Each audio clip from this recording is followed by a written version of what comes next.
Aqui. Meus irmãos, esse texto aqui, Marcos 6, de 30 a 35, está bem ali no meinho de duas coisas muito importantes do ministério de Jesus, dois fatos históricos muito importantes. O primeiro deles é o que a gente vai ver aqui antes desse texto, que é Jesus enviando os 12 de dois em dois, dando a eles autoridade sobre, da mesma maneira que ele tinha, autoridade sobre espíritos imundos, ordenando que pregassem o evangelho para que houvesse arrependimento. Eles expulsaram demônios. Então, tudo isso aconteceu. Curaram enfermos. E, no entanto, entre aqui o envio e o retorno dos discípulos, Marco mostra o relato da morte de João Batista. É um outro fato muito importante que aconteceu aqui no contexto, um pouquinho antes. E essa alteração, né, parece que de tons, né, de coisas tão maravilhosas como viria a acontecer, como a multiplicação dos pães, ela parece que tem um contraste aqui bastante grande. Por quê? Porque está mostrando aqui exatamente o quê? Que a missão do reino de Deus não vai avançar em meio a facilidades. Ao contrário, o evangelho vai ser pregado em períodos distintos e às vezes de oposição e às vezes contando com a simpatia de todo o povo. Então, é muito fácil de vermos essa oposição do mundo e a violência do mundo contra os cristãos. Não esperem outra coisa. Então, quando os apóstolos agora retornam para Jesus, né? Houve a morte de João Batista, por outro lado, houve a missão deles, em que eles fizeram muitos milagres. Eles voltam para Jesus, bem-sucedidos, talvez, ali alegres. A missão havia sido exigente, o contexto não era fácil, né? Aquele que havia sido chamado de o arauto do Messias, João Batista, havia sido decapitado por Herodes, a gente sabe disso. A obra do reino, de fato, é grandiosa, irmãos, mas uma coisa não confundam, a obra do reino não é romântica. A obra do reino, ela tem esses percalços, produz frutos, mas ela também cansa. Ela traz alegria, mas ela também expõe os servos de Deus, expõe as suas próprias fraquezas, expõe os seus medos. Ela é vivida em meio à pressão, em meio à oposição do mundo. Não percam isso de vista. E é por causa disso que nesse contexto é que Jesus vai chamar os seus discípulos para um lugar deserto, como a gente viu aqui. Para quê? Para que eles descansem um pouco. Interessante nessa preocupação de Jesus. Mas você vai ver que esse descanso não sai bem como planejado inicialmente. Por quê? Porque o descanso é interrompido. O que Jesus então faz?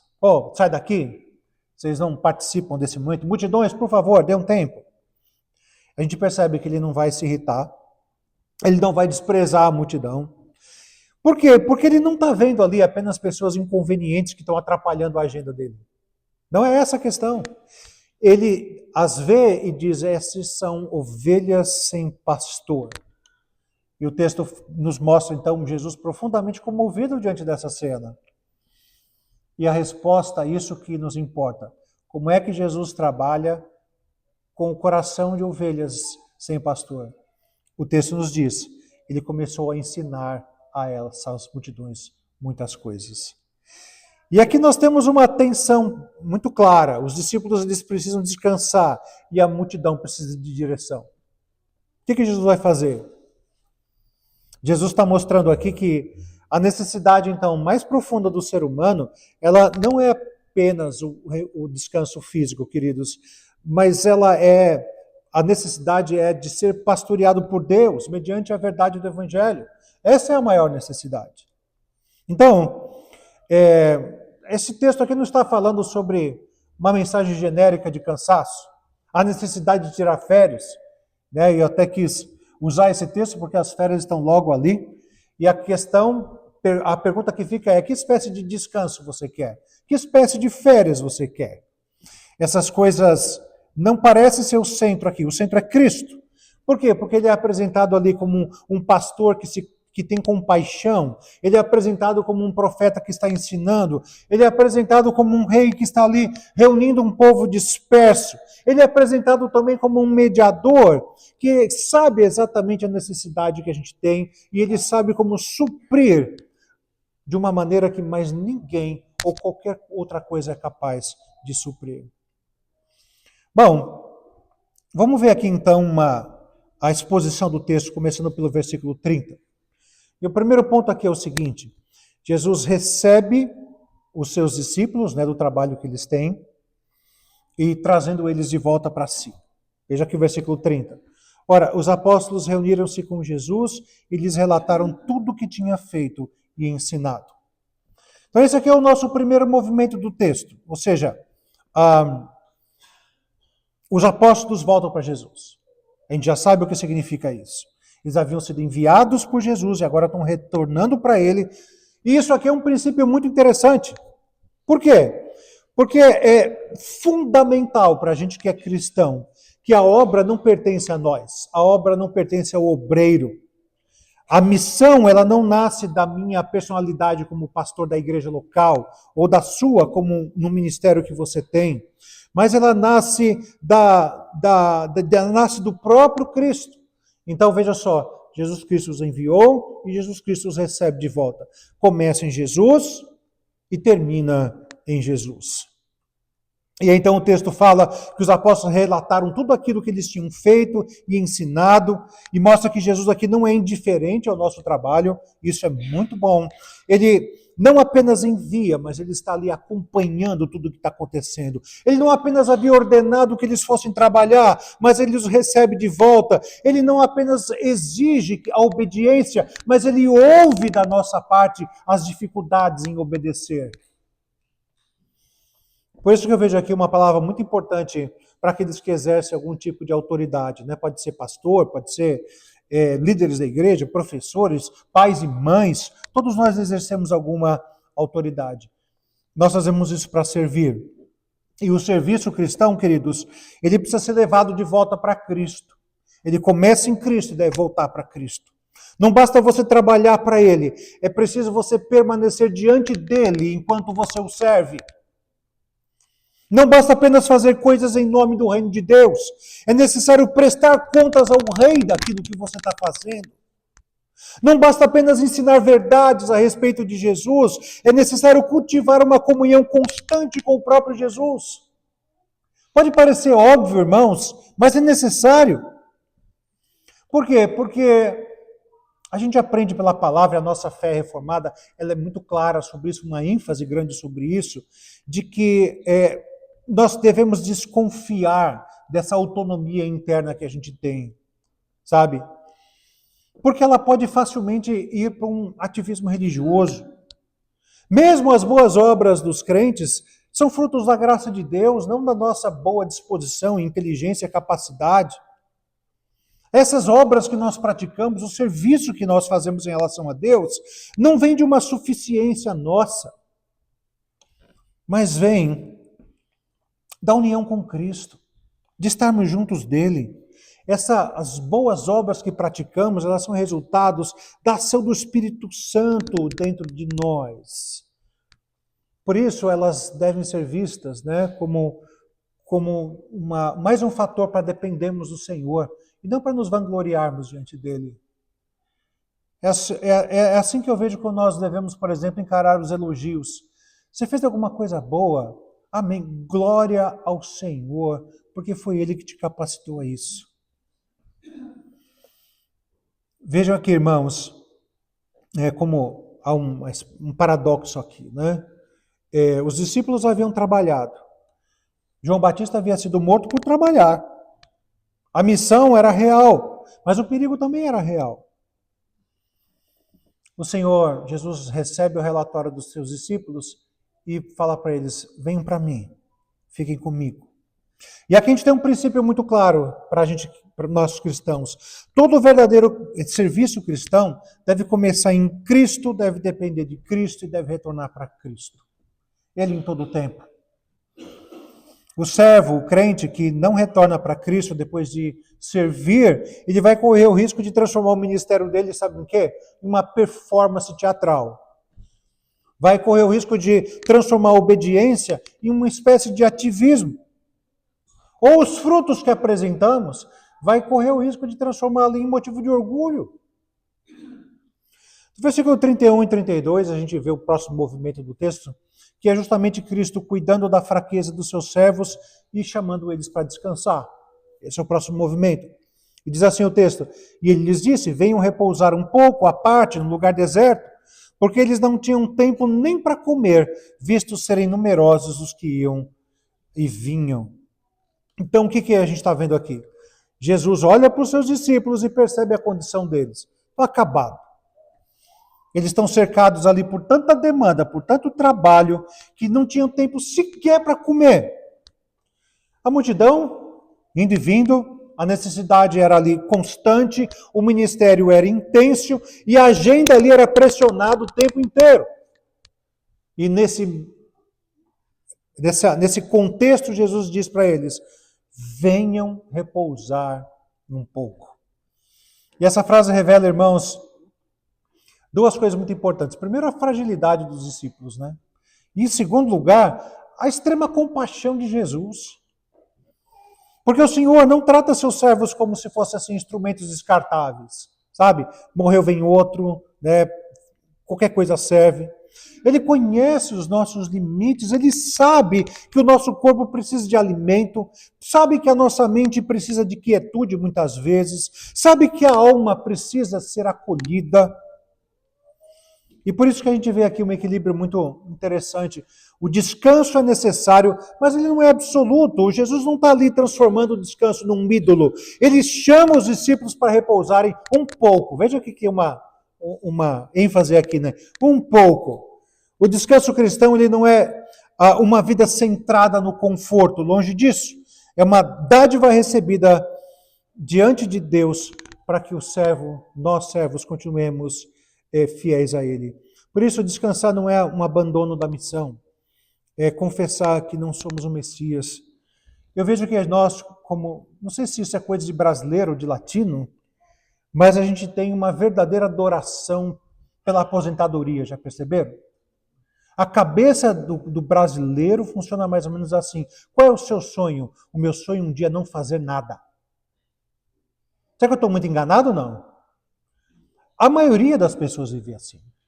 O meu sonho é um dia poder não fazer nada. Então, não é isso que Jesus Cristo está falando. Às vezes, nós precisamos ser lembrados que o nosso comprometimento com a obra de Deus precisa ter essa visão de que o descanso não pode ser a coisa mais desejada do mundo. Por outro lado, nós vemos que há uma tentativa de não querer descansar como se tudo dependesse de mim.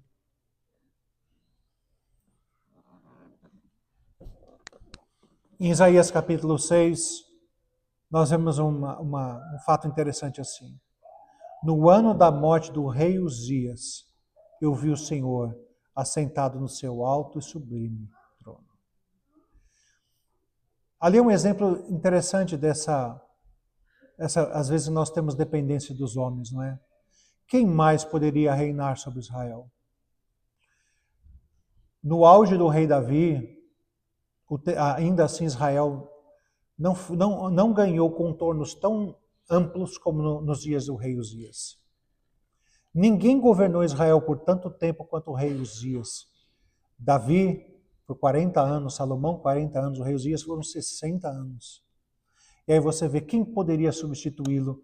E aí vem a palavra de conforto de Isaías. Será que Uzias era insubstituível? Então ele diz, no ano da morte do rei Uzias, eu vi o Senhor.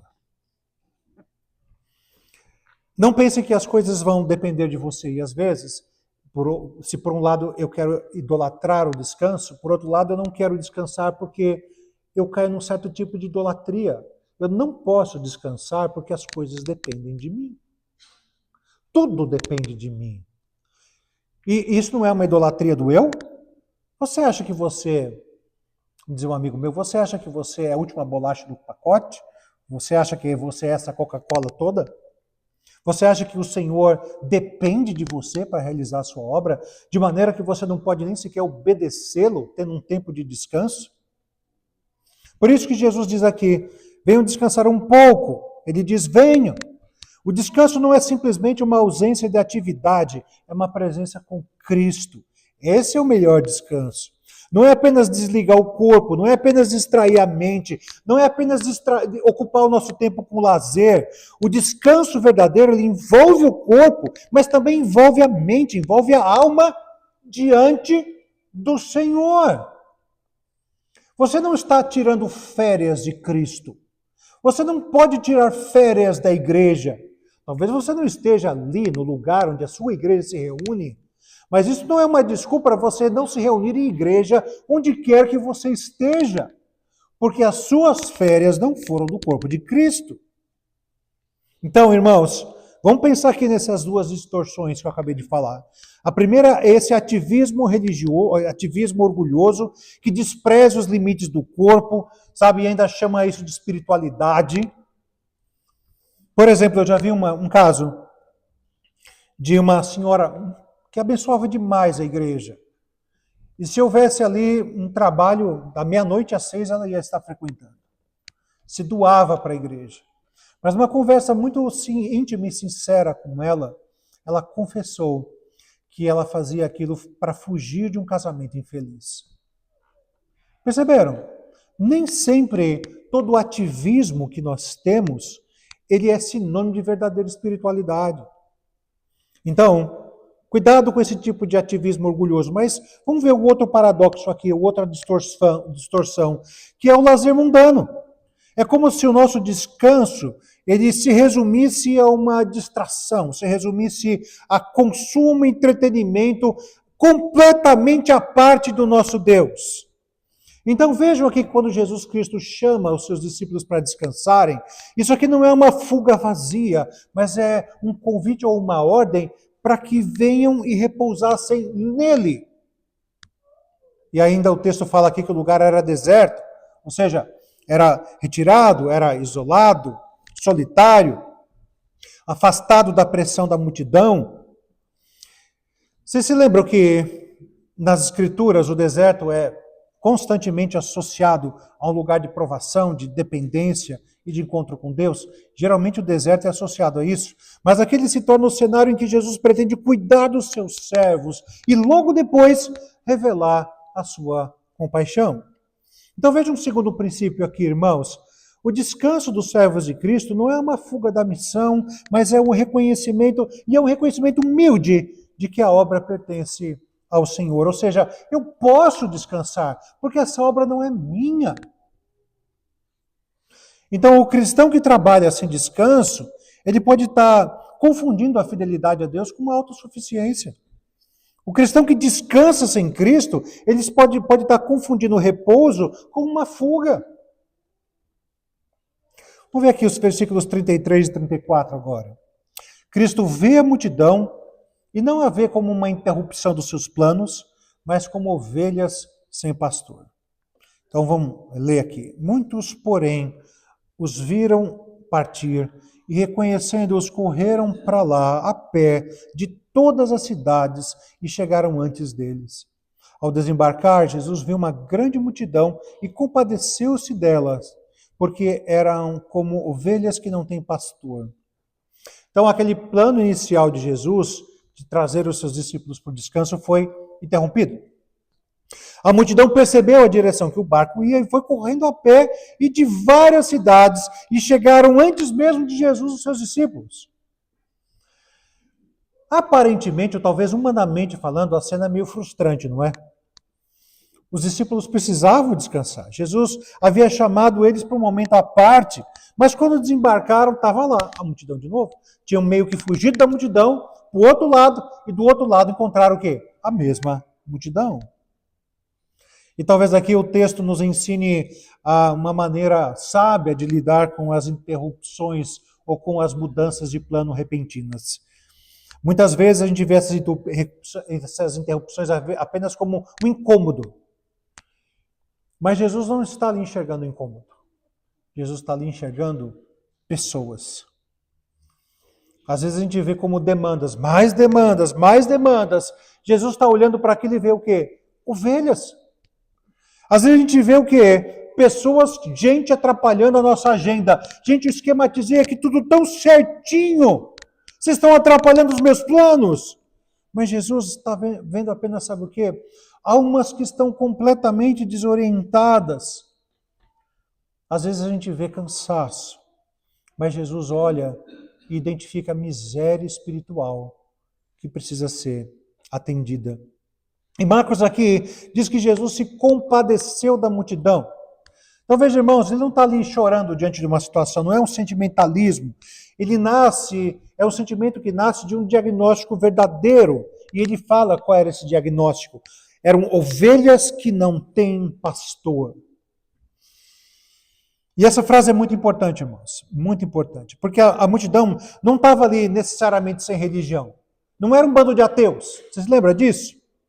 Israel possuía ali sinagogas, mestres, Israel tinha sacerdotes, tinha os escribas que copiavam as leis, os fariseus que eram responsáveis por viver a religião judaica dos seus dias, tinham estruturas religiosas, eles tinham tradições, não eram pessoas que não tinham religião, irmãos, não eram ateus. Mas apesar disso tudo, nós aqui temos Jesus vendo eles como ovelhas que não têm pastor. Isso aqui é muito significativo porque você pode ter uma religião. Você pode dizer-se adepto de uma religião e mesmo assim não ter uma direção espiritual verdadeira. Já pensaram como isso é grave? É possível você estar cercado de líderes e ainda assim não ser conduzido à verdade. É possível, irmãos, vocês ouvirem muitas vozes falando na sua cabeça, mas mesmo assim ainda não ser a voz do pastor genuíno, o pastor. Essa figura aqui do pastor, ela é extraída do Antigo Testamento. O primeiro texto vocês conhecem muito bem, não é? O Senhor é o meu pastor e nada me faltará. Mas essa ênfase sobre a figura do pastor representava o quê? Ou pelo menos a falta do pastor, era sempre trazida do Antigo Testamento representando a falência de Israel, a falência da direção divina em Israel. Por exemplo, Moisés pediu que Deus levantasse um líder para que o povo não fosse como ovelhas sem pastor. Outro lugar, por exemplo, a gente vê Micaías, né, nos tempos do rei Acabe. Micaías viu Israel espalhados como ovelhas sem pastor. Outra referência do Antigo Testamento, o profeta Ezequiel, quando ele vai e denuncia os pastores de Israel porque eram infiéis, em vez de alimentarem as ovelhas, esses pastores estavam preocupados com dinheiro, se alimentavam das ovelhas.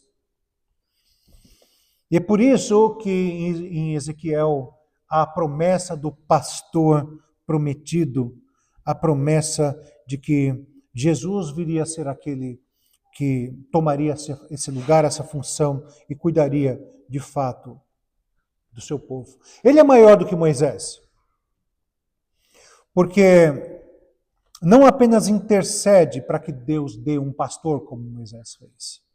Ele mesmo é o pastor.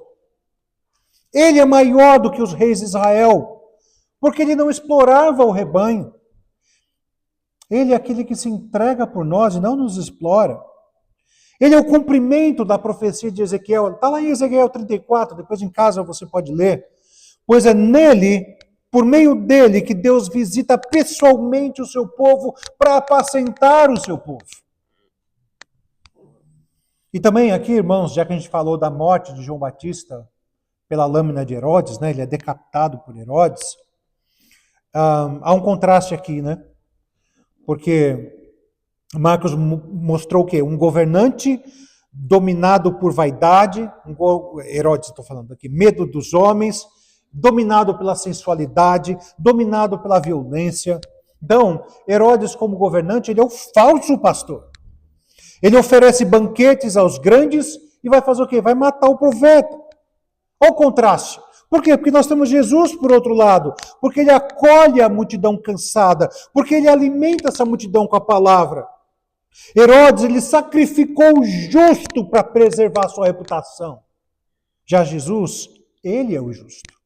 Ele vai se entregar para salvar as suas ovelhas.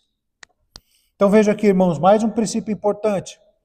A verdadeira compaixão, ela começa quando vemos as pessoas a partir do diagnóstico de Cristo. Não apenas a partir das inconveniências que elas nos causam. Essa é a verdadeira compaixão. Então a igreja, ela não pode olhar para o mundo apenas com irritação, desprezo, medo. Ela deve olhar com discernimento, deve olhar com compaixão. Há multidões instruídas por falsos pastores, estão sendo alimentadas por falsas promessas e dispersas sem a direção da palavra de Deus. Alguns anos antes de eu mudar para os Estados Unidos, nós tivemos um evento muito ruim, eu e a Suênia, minha esposa, passamos. Nós estávamos à noite voltando para casa. Se você conhece São Paulo, estávamos na Marginal Pinheiros, e eu praticamente só andava de moto em São Paulo, Suênia na garupa. Fomos perseguidos por 2 outras motos, e como eu relutei em parar, eles atiraram em nós. Graças a Deus, nenhuma bala pegou, mas isso foi um incentivo suficiente para eu parar. Levaram nossa moto, novinha, tinha comprado fazia 2 meses, novinha, 0. Dentro do baú da moto estava a bolsa da Suênia, com todos os documentos, meu celular, meus documentos, tudo, levaram tudo. Além do trauma do momento, né, isso gera uma certa revolta interior. Se você já passou por algum tipo de violência, você sabe disso. Como você se sente impotente, como você se sente revoltado, não só pelo Estado que não te protegeu, mas pelos bens que você perdeu. E eu fiquei rebobinando e passando novamente o filminho da agressão na minha cabeça várias vezes, até que eu descansei numa verdade.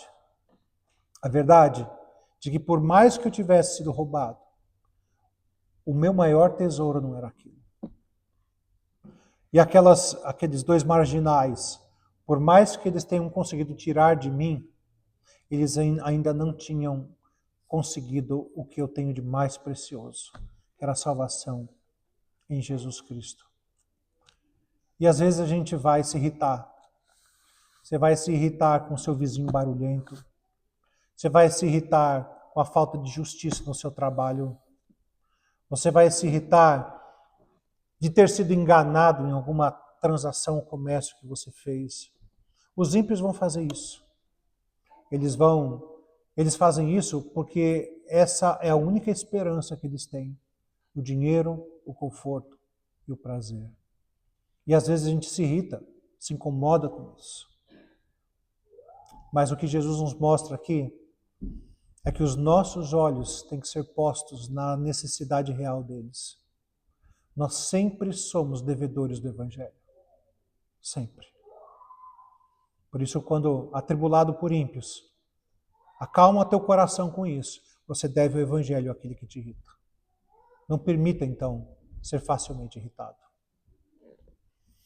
Então, continuamos aqui o texto. Cristo, então, ele pastoreia a multidão com a verdade, com a palavra da verdade. O versículo 34, o finalzinho, vai dizer assim: e passou a ensinar-lhes muitas coisas. A resposta de Jesus aqui à miséria do mundo é surpreendente para a nossa sensibilidade dos nossos dias, irmãos. Porque Marcos não nos diz, primeiro, que Jesus organizou uma distribuição de comida, nem que ofereceu entretenimento, nem que fez um discurso de autoajuda, nem que ele começou curando as emoções das pessoas, ele começou a ensinar. Então vejam que há primeiro o ensino e depois a multiplicação dos pães. Nessa ordem. Nessa ordem. Isso não diminui as nossas necessidades físicas, é fato que não. O próprio contexto aqui vai mostrar que Jesus também vai alimentar. Vai alimentar logo em seguida. Mas a ordem é importante. A primeira expressão do Evangelho, irmãos, é o ensino da verdade. Porque todas as outras coisas podem ser substituídas. Mas o ensino da verdade jamais vai ser substituído. Você vai encontrar gente distribuindo cesta básica, gente oferecendo um teto para que se durma. Mas o único que pode oferecer o evangelho verdadeiro é aquele que conhece Jesus Cristo como seu Senhor e Salvador, eu e você. Lembre-se, irmãos, Jesus disse que eram ovelhas sem pastor. Portanto, significa que eles precisam ser conduzidos. E como é que o pastor conduz? Conduz pela sua palavra. O povo está disperso. Portanto, eles precisam ser reunidos. Como é que se reúne um povo disperso? Em torno do alimento espiritual. Em torno do pasto verdejante e da água de descanso. Isso aqui precisa ser entendido espiritualmente.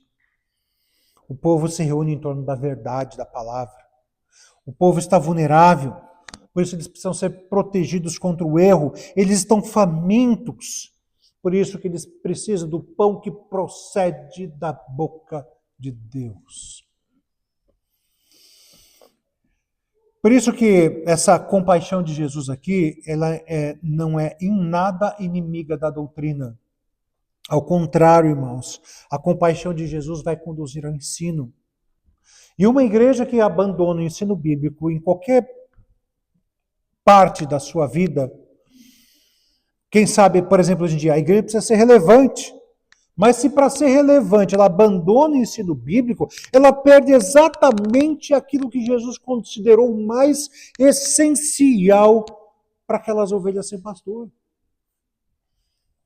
Mas, por outro lado, é importante dizer isso, né? Que você pode ter compaixão e sem... você pode ensinar sem compaixão. E aí você está fazendo o quê? Você está atraindo o próprio Espírito de Jesus. A verdade que é ministrada sem compaixão, ela não frutifica. Então a verdade é ministrada com compaixão. E essa compaixão, ela conduz à verdade. Temos aqui um círculo virtuoso. Então, irmãos, Marcos nos ensina que Jesus ensinou muitas coisas. Isso mostra a riqueza, isso mostra a paciência, isso mostra a extensão do pastoreio de Cristo. Ele não oferece aqui uma palavra superficial para uma necessidade que é absolutamente profunda. Ele não trata a multidão como massa anônima, massa a ser manipulada. Ele está ensinando. A palavra é o alimento pastoral do povo de Deus. Vejam como isso confronta muitos ministérios dos nossos dias, né? Muitas igrejas veem a compaixão como sendo importantes, mas abandonam a pregação. Querem acolher as pessoas, mas não querem ensinar as pessoas. Querem atrair as pessoas, mas não querem formar as pessoas. Veem a necessidade de que elas tenham que encontrar alívio, mas não de que tenham que encontrar a verdadeira conversão. Jesus mostra que a compaixão verdadeira, ela não vai deixar o pecador confortável no pecado dele, na ignorância dele. Mas a verdadeira compaixão, ela precisa conduzir à verdade do reino de Deus. Então vejam, mais um princípio aqui muito importante. A primeira marca do pastoreio de Jesus é o ensino abundante da palavra. Então, onde a palavra é desprezada, as ovelhas vão continuar dispersas. Mesmo que elas venham ser reunidas num único lugar. Por último, irmãos, aqui no versículo 35, diz assim: em declinando a tarde, os discípulos se aproximaram de Jesus e disseram: este lugar é deserto, a hora já está muito adiantada. Vemos então aqui que Cristo vai conduzir seus discípulos até o limite da insuficiência deles. Deixa eu explicar para vocês. Esse versículo aqui vai introduzir aqui então uma tensão que vai ser desenvolvida durante a multiplicação dos pães, que é o evento seguinte. A tarde está caindo, o lugar é deserto, a hora está avançando, os discípulos percebem corretamente o problema. Esse é um problema. Por quê? Porque há uma multidão, e onde tem multidão tem fome, tem ali o isolamento geográfico deles, há pouco tempo para que as coisas sejam resolvidas. Então essa observação dos discípulos não é maliciosa. Eles estão vendo a situação de um modo prático. Contudo, ainda eles não estão enxergando a suficiência de Cristo em toda essa situação. Eles veem, assim, o lugar deserto, é verdade, mas Jesus, ele consegue enxergar além disso, ele consegue enxergar uma mesa no deserto. Lembra do Salmo 23? Preparas-me uma mesa diante dos meus adversários. Os discípulos só conseguem enxergar a hora avançando, mas Jesus vê o tempo oportuno para revelar sua glória, que seria ali a multiplicação dos pães. Os discípulos veem a falta de comida, a escassez, mas Jesus, ele vai manifestar a provisão.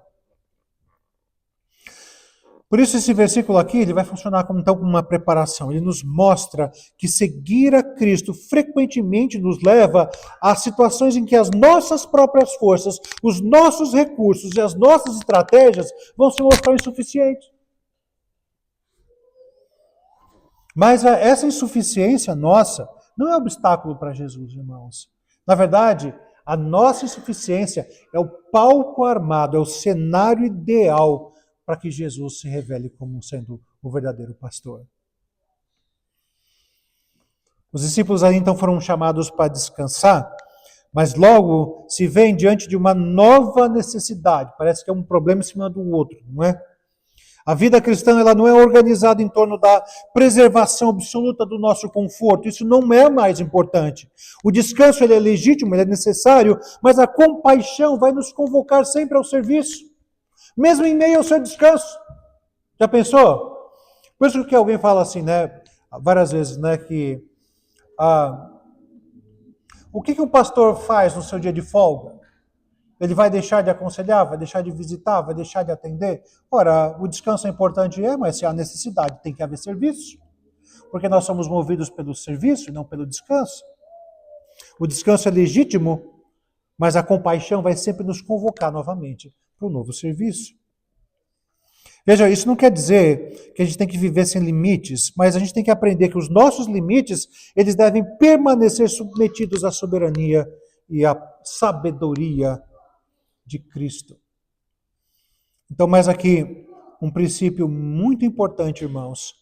Cristo frequentemente permite que nós, os seus discípulos, nos sintamos a inadequação do lugar, do tempo, dos recursos, e é justamente nesse contexto em que a gente olhe e pense, não tenho mais nada o que fazer, é que a gente vai aprender a depender de fato de Cristo. Ele é suficiente, não eu.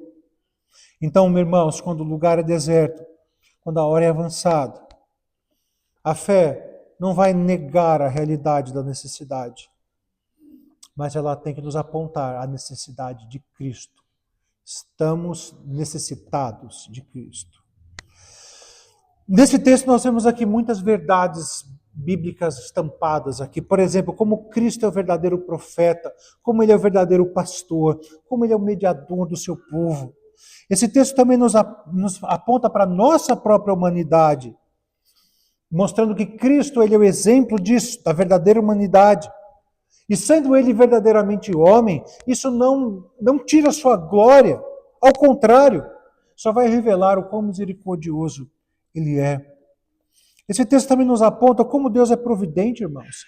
E ele vai governar até mesmo diante daquilo que aos nossos olhos parecem ser imprevistos ou interrupções.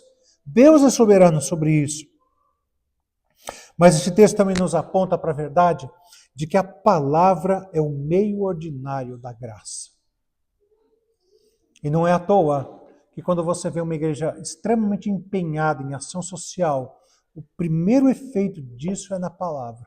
Ela deixa de pregar a palavra e resume a sua missão em atender necessidades físicas. Agora vamos pensar aqui em algumas coisas práticas para nós terminarmos nossa mensagem. A primeira coisa que eu vejo aqui para nós é: leve seu serviço de volta a Cristo. Leve seu serviço de volta a Cristo. Muitos crentes ali trabalham, servem, estão ajudando, estão ensinando, estão liderando, estão aconselhando.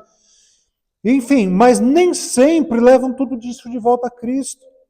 E qual é o resultado disso? É desgaste, é orgulho, é amargura, sensação de invisibilidade, não sou reconhecido pelas coisas que eu faço. E aqui esse texto nos mostra que os apóstolos retornam a Jesus e relatam tudo. Faz o mesmo, meu irmão, minha irmã. Ore sobre aquilo que você fez, confesse essas motivações misturadas do seu coração, que ao mesmo tempo que você quer servir a Cristo, você também quer ser reconhecido pelo que fez. Entregue ao Senhor aquilo que você não conseguiu realizar. Sabe, nada é pequeno demais que não possa ser levado a Cristo. Leve o seu cansaço a Ele, a sua agenda a Ele. Perdeu uma refeição porque estava trabalhando, leve isso para Ele. Foi interrompido ou frustrado nos seus trabalhos, leve isso a Ele. Sabe, família, férias frustradas, a aula preparada, a conversa difícil com um outro irmão, tudo isso pertence ao governo de Cristo. Leve tudo a Ele. Nunca perca isso de vista. Tudo começa com Ele, é para a glória dEle, deve ser trazido para Ele. Segunda questão, analise o seu descanso. Seu descanso é para continuar sendo um servo do Senhor e não para você fugir disso. Venham repousar um pouco, disse Jesus. Vejam que há uma humildade espiritual em você querer descansar. Quem descansa corretamente está confessando assim: olha, eu não sou Deus, eu não sustento a igreja, eu não salvo a minha família, eu não governo o mundo, eu sou um servo. Você pode estar confessando isso. Mas o descanso ele deve ser recebido em Cristo. Ou seja, há formas de descanso que podem até mesmo nos anestesiar. Há lazer que vão distrair o corpo, mas vão empobrecer a alma. Há férias em que a pessoa foge do trabalho, mas também foge de Deus. Que absurdo, irmãos. O descanso cristão, ele não precisa ser assim, artificialmente religioso. Não estamos descansando e fazer culto todo dia na casa de férias. Não é disso que eu estou falando. Mas é alguma coisa que deve ser vivida diante de Deus, em gratidão. Mas ao mesmo tempo em moderação e constante comunhão com o Senhor. Esse é o verdadeiro e bíblico descanso que o Senhor quer que a gente tenha. Agora, veja aqui uma aplicação, eu vou ser aqui mais voltado agora para os homens. Por favor, homens, esposam, maridos, ouçam maridos, pais, ouçam isso aqui. Aprendam com o pastoreio de Cristo. O texto aqui tem uma aplicação direta para nós, direta. A família, ela não precisa apenas de provisão material, ok? Precisa de direção espiritual. Olhem por exemplo de Jesus. Muitos homens, eles se veem ali nos seus lares, eu sou o provedor, eu sou o protetor, ou eu sou o administrador da minha casa. Mas esses homens são extremamente negligentes com relação ao pastoreio da sua esposa e pastoreio dos seus filhos. Isso é sua função, tanto quanto prover, tanto quanto proteger. Cristo viu ali a multidão como ovelhas sem pastor e ele ensinou. Vejam como isso confronta a nossa passividade masculina. O marido cristão ele não deve governar a casa pela força, ou pelo silêncio, pela irritação, ou pela provisão financeira. O marido cristão deve conduzir a sua casa pela palavra, pela oração, pelo exemplo, pela compaixão. É isso que o Senhor espera de nós, homens. Pais também precisam perceber que os seus filhos não são apenas, estudantes ou atletas ou consumidores de tecnologia, que precisam ter um futuro profissional brilhante. Você investe em tudo isso, não é? Cursos para isso e tempos para aquilo. Mas se lembrem que acima disso tudo, pais, seus filhos são almas que precisam ser pastoreadas. A casa cristã, ela é verdade, deve ter pão, mas ela precisa ter a palavra. Deve ter cuidado material, mas precisa de direção espiritual. Precisa de afeto, mas junto com doutrina. Eu já disse isso aqui antes, eu acho vergonhoso uma casa em que o homem não ligue para o fato de a esposa saber mais de Bíblia que ele. Isso é vergonhoso. Isso é triste. Vamos pensar agora na igreja. Jesus se compadeceu e ensinou. E essa união de compaixão e ensino é fundamental aqui. A gente vê muitas vezes igrejas que ensinam sem compaixão. Isso torna as pessoas duras. Isso torna as pessoas frias. Isso torna as pessoas meramente técnicas. Mas por outro lado, há aqueles que querem demonstrar compaixão sem ensinar. Que está errado igual. O que isso faz? Isso torna essa igreja superficial, ou sentimental, ou incapaz de proteger o rebanho. É o que vai acontecer. A igreja, irmãos, a gente precisa aprender com Jesus. O povo precisa ser amado ao mesmo tempo como prova desse amor, precisa ser instruído. E a primeira marca do cuidado pastoral não é habilidade administrativa, mas é a fidelidade com que essas ovelhas são conduzidas à verdade. Essa é a maior marca. Isso corrige, irmãos, muitos modelos que nós vemos por aí, porque a pregação não pode ser secundária. Porque se não tem palavra pregada ali, o povo permanece como ovelha sem pastor. Você vai ter uma igreja legal, sabe como que é? A igreja vai ter música, vai ter tecnologia, eu falei hoje na escola dominical, né? Vai ter parede preta, vai ter uma linguagem atraente, vai ter uma boa organização, recebida com alguém com crachá na porta, mas sem o ensino fiel, irmãos, ainda assim o rebanho e as ovelhas vão estar vulneráveis. Pensando agora em como esse texto nos ensina, e aqui terminando, como nos relacionarmos com o mundo. Nossa cultura, ela está cheia de vozes, cheia de discursos que prometem identidade, prometem liberdade, prometem prazer, ou então cura, sucesso, pertencimento. Tem ideologias aqui sendo pregadas, influenciadores digitais, coaches e terapeutas, mas tudo, irmão, sem Deus. O problema não é a ausência de orientações. Você vai encontrar coisas sendo pregadas dentro de contextos religiosos ou não, em todos os lugares. E as plataformas digitais ainda abriram um mundo de possibilidades de orientações. O problema não é a falta de discursos, mas é o excesso de falsas orientações. Esse é o problema. O homem, o ser humano de hoje em dia, irmãos, ele não é menos religioso do que esses da época de Jesus. Eles apenas trocam o pastor verdadeiro por pastores falsos. E a igreja, então, ela precisa proclamar com clareza que Jesus Cristo é o único pastor suficiente. E fora dele, fora de Jesus, as pessoas podem até estar ocupadas, podem estar até informadas, até serem entretidas, mas vão continuar dispersas. Por isso que a mensagem aqui, ela também tem esse quê evangelístico. Jesus precisa ser apresentado ao mundo como esse pastor. Jesus, ele é a boa notícia. E nele, em Cristo, a ovelha não é desprezada. Ele se compadece, ele ensina, ele chama. E no desenvolvimento do evangelho, Jesus não apenas vai alimentar multidões, mas ele vai dar a própria vida pelas suas ovelhas. E esse pastor aqui de Marcos 6, ele está indo caminhando para a cruz, irmãos. Ele será ferido justamente para isso, para organizar as ovelhas dispersas, para perdoar os seus pecados e para formar um povo para ele próprio. Por isso que esse texto, Marcos 6, de 30 a 35, que a gente leu, nos mostra Cristo em sua majestade pastoral. Ele recebe o relatório dos seus servos, ele cuida do cansaço deles, ele não despreza a multidão que interrompe o cansaço que ele havia planejado, o descanso que ele havia planejado. Ele vê além da superfície e diagnostica a miséria espiritual daqueles que estavam ouvindo eles.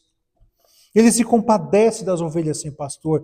Ele as pastoreia ensinando muitas coisas. E quando a tarde declina e o lugar que é ali deserto revela essa insuficiência dos apóstolos, ele prepara o cenário para manifestar a sua suficiência. Por isso que esse texto nos chama a abandonar tanto o orgulho do ativismo quanto da idolatria do conforto, irmãos. Esse texto nos chama a levar o nosso trabalho a Cristo, receber dele o descanso necessário e olhar para as pessoas com compaixão, com a compaixão do pastor. Esse texto nos chama para recuperarmos a centralidade do ensino da palavra na vida da igreja, na vida da família. Mas acima de tudo, esse texto nos chama a olhar para Jesus, porque ele é o pastor prometido, ele é o profeta que ensina, ele é o rei que reúne, ele é o sacerdote que de fato se compadece do seu povo, ele é o mediador suficiente, tanto para nós, servos cansados, quanto para uma multidão perdida. Queridos, quer seja você que tenha já esse pastor, como sendo o seu pastor pessoal ou não, volte para Cristo. Volte para Cristo com o seu trabalho. Descanse em Cristo na sua fraqueza. Se submeta à palavra de Cristo em toda a sua ignorância. Confie nele, confie na compaixão dele, na sua miséria e siga ele. O mais importante de tudo, siga ele. Porque ele não apenas vê as ovelhas sem pastor, mas ele dá a vida para que essas ovelhas tenham pastor. E é isso que nós vamos lembrar agora no momento de Santa Ceia, ao lembrarmos do seu corpo, que como trigo moído para que o pão fosse gerado, ele entregou na cruz, e o seu sangue derramado, o perdão dos nossos pecados. Vamos orar, nos dedicando para que participemos dignamente da ceia do Senhor. Senhor Deus,